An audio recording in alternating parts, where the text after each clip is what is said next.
OpenAI built a model that writes real exploit code, and they removed all the safety limits on purpose.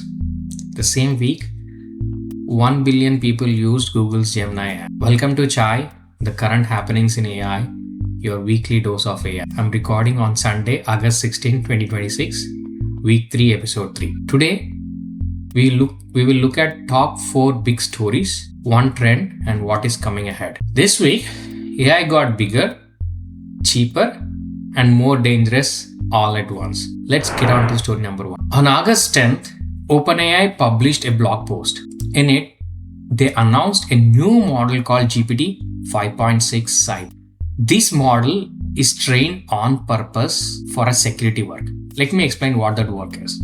First, finding 0 days. A 0 day is a security hole that nobody has found, not even the company that made that software. So there is no fix for it. Second, building exploit chains.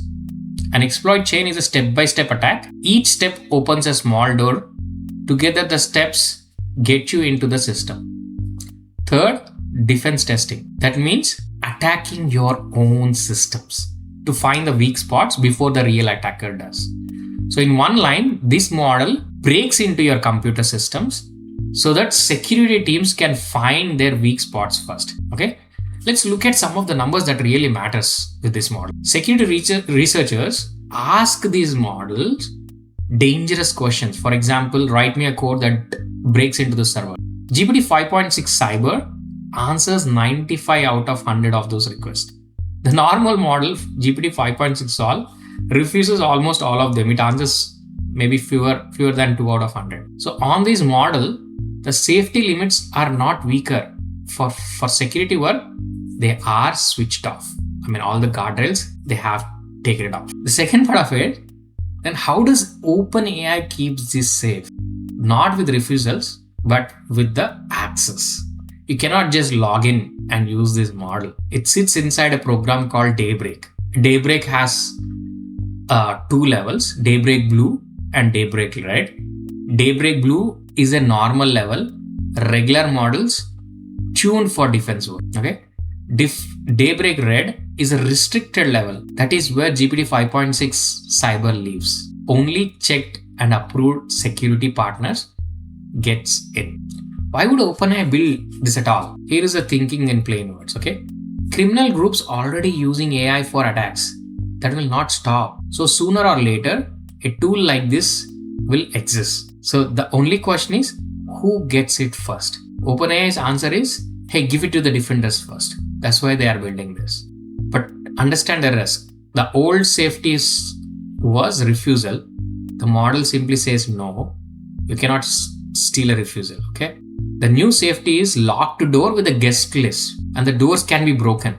If this model ever leaks, a real cyber weapon is unloosed. So here is a question for you. Imagine your bank security team gets this model today and some criminal gang builds something similar next year. Okay, does this trade make you feel safer or more worried?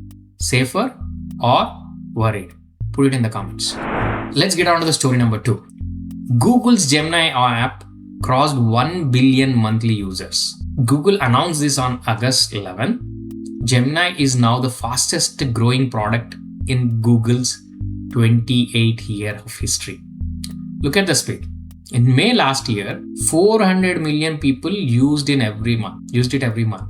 This May, it was 900 million. Now it is past 1 billion. And the last 50 million came in less than a month. Did you see how fast this has been used? Another thing is, how people use it is also changing too. The study says that 63% of the users talk to it with their voice. They use voice to interact. So, and also it creates more than 150 million images every day.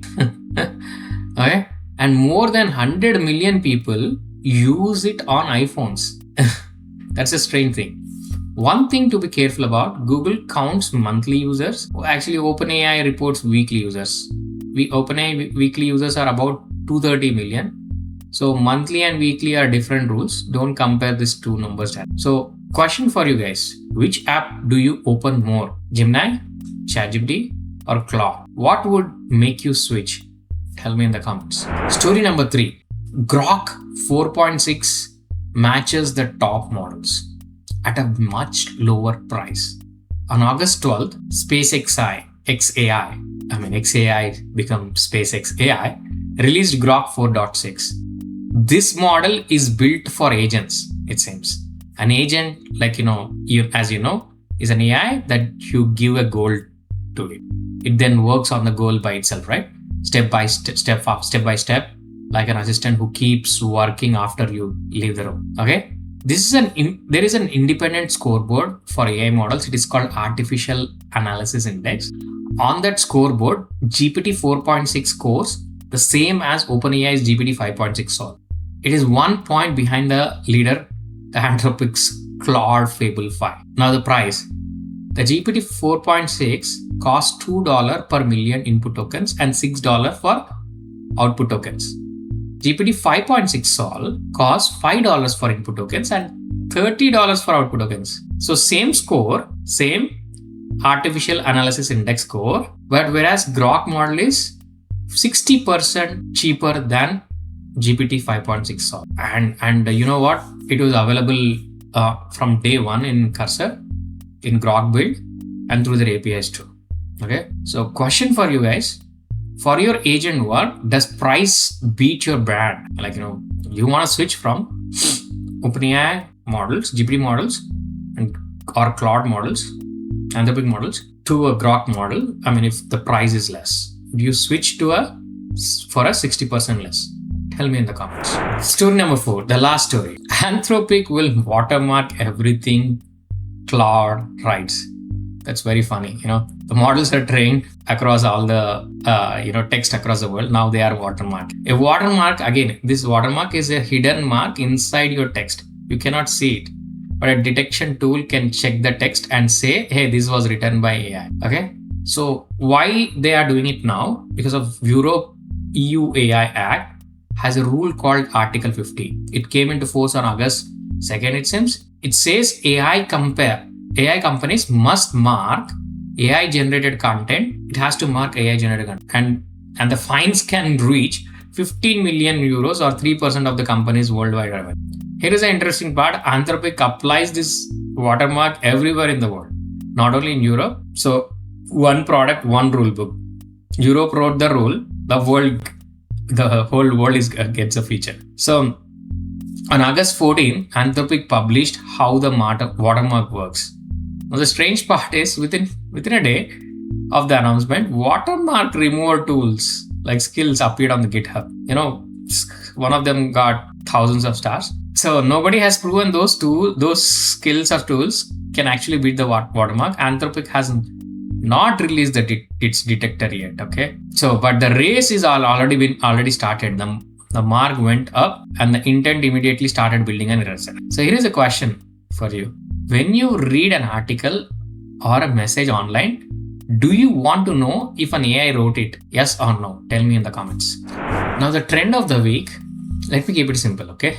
The old AI safety was one word, no. The model refuses dangerous requests.